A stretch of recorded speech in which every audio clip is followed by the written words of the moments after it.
जय माता दी।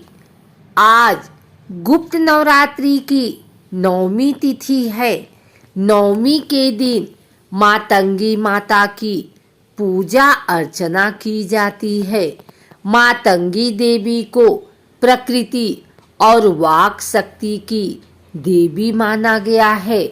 मातंगी देवी इंद्रजाल और जादू के प्रभाव को नष्ट करती हैं। पौराणिक मान्यताओं के अनुसार मातंगी माता को शिव की शक्ति बताया गया है। मतंग भगवान शिव का नाम है। गृहस्थ जीवन को सुखमय बनाने, असुरों को मोहित करने और साधकों को इच्छित फल देने वाली देवी बताया गया है।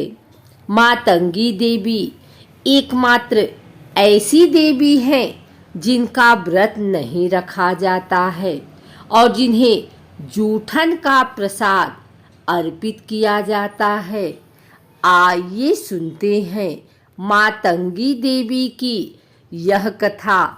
एक बार भगवान विष्णु और उनकी पत्नी लक्ष्मी जी भगवान शिव तथा पार्वती से मिलने हेतु उनके निवास स्थान कैलाश शिखर पर गए। भगवान विष्णु अपने साथ कुछ खाने की सामग्री ले गए तथा उन्होंने वह खाद्य पदार्थ शिव जी को भेंट स्वरूप प्रदान की। भगवान शिव तथा पार्वती ने उपहार स्वरूप प्राप्त हुए वस्तुओं को खाया। भोजन करते हुए खाने का कुछ अंश नीचे धरती पर गिरे। उन गिरे हुए भोजन के भागों से एक श्याम वर्ण वाली देवी ने जन्म लिया, जो मातंगी नाम से विख्यात हुई। देवी का प्रादुर्भाव उच्छिष्ट भोजन से हुआ। परिणाम स्वरूप देवी का संबंध उच्छिष्ट भोजन सामग्रियों से है तथा उच्छिष्ट वस्तुओं से देवी की आराधना होती है। देवी उच्छिष्ट मातंगी नाम से जानी जाती हैं। एक बार पार्वती देवी ने अपने पति भगवान शिव से अपने पिता हिमालय राज के यहाँ जाकर अपने माता तथा पिता से मिलने की अनुमति मांगी, परंतु भगवान शिव नहीं चाहते थे कि वे उन्हें अकेले छोड़कर जाएं। भगवान शिव के सामने बार बार प्रार्थना करने पर उन्होंने देवी को अपने पिता हिमालय राज के घर जाने की अनुमति दे दी। साथ ही उन्होंने एक शर्त भी रखी कि वे शीघ्र ही माता पिता से मिलकर वापस कैलाश आ जाएंगी। तदंतर अपनी पुत्री पार्वती को कैलाश से लेने हेतु उनकी माता मेनका ने एक बगुला वाहन स्वरूप भेजा। कुछ दिन पश्चात भगवान शिव बिना पार्वती के विरक्त हो गए तथा उन्हें वापस लाने का उपाय सोचने लगे। उन्होंने अपना भेष एक आभूषण के व्यापारी के रूप में बदला तथा हिमालय राज के घर गए। देवी इस भेष में पार्वती की परीक्षा लेना चाहते थे। वे पार्वती के सामने गए और अपनी इच्छा अनुसार आभूषणों का चुनाव करने के लिए कहा। पार्वती ने जब कुछ आभूषणों का चुनाव कर लिया तथा उनसे मूल्य ज्ञात करना चाहा, व्यापारी रूपी भगवान शिव ने देवी से आभूषणों के मूल्य के बदले उनसे प्रेम की इच्छा प्रकट की। देवी पार्वती अत्यंत क्रोधित हुई। अंततः उन्होंने अपनी अलौकिक शक्तियों से उन्हें पहचान ही लिया। तदंतर देवी प्रेम हेतु तैयार हो गई तथा व्यापारी से कुछ दिनों पश्चात आने का निवेदन किया। कुछ दिनों पश्चात देवी पार्वती भी वेश बदलकर भगवान शिव के सामने कैलाश पर्वत पर गई। भगवान शिव अपने नित्य संध्योपासना की तैयारी कर रहे थे। देवी पार्वती लाल वस्त्र धारण किए हुए बड़ी बड़ी आंखें कर श्याम वर्ण तथा दुबले शरीर से युक्त अपने पति के सन्मुख प्रकट हुई।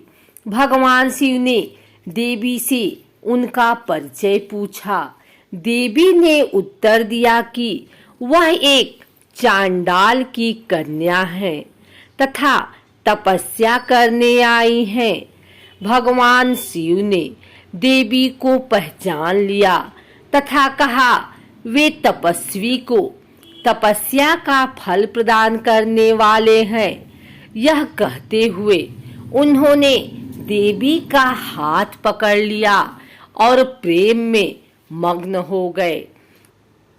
तत्पश्चात देवी ने भगवान शिव से वर देने का निवेदन किया।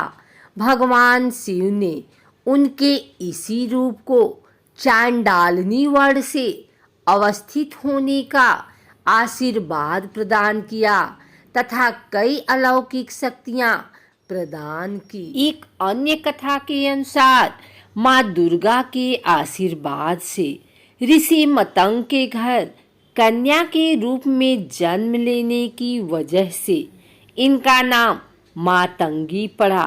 देवी मातंगी के रूप की बात करें तो उनका रंग गहरा नीला है। अपने मस्तक पर इन्होंने अर्ध चंद्र धारण कर रखा और माँ के 3 ओजपूर्ण नेत्र हैं। माता रत्नों से जड़े सिंहासन पर आसीन है।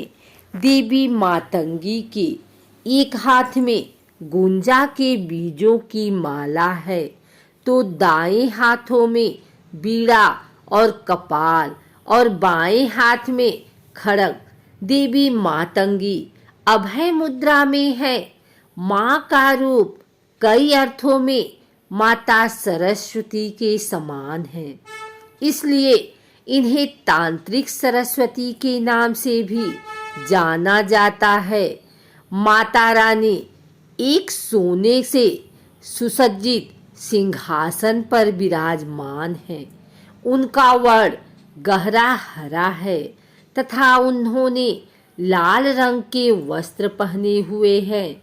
सोने के कई आभूषण भी माता रानी ने धारण किए हुए हैं।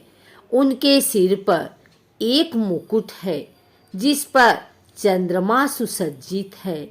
उनके केस खुले हुए हैं तथा 3 नेत्र हैं।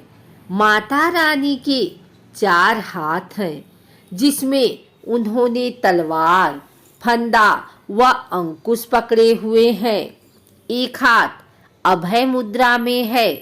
माता रानी के कुछ अन्य रूपों में उन्हें दूसरी वस्तुएं पकड़े हुए दिखाया गया है, जैसे कि खड्ग, जपमाला या पुस्तिका इत्यादि। उनके सामने माँ सरस्वती के समान बीड़ा रखी हुई है। इस कारण उन्हें कला व संगीत की देवी भी माना जाता है। माँ के कुछ चित्रों में उनके 4 से अधिक हाथ दिखाए गए हैं जिनसे वे बीड़ा को भी जकड़ी हुई हैं।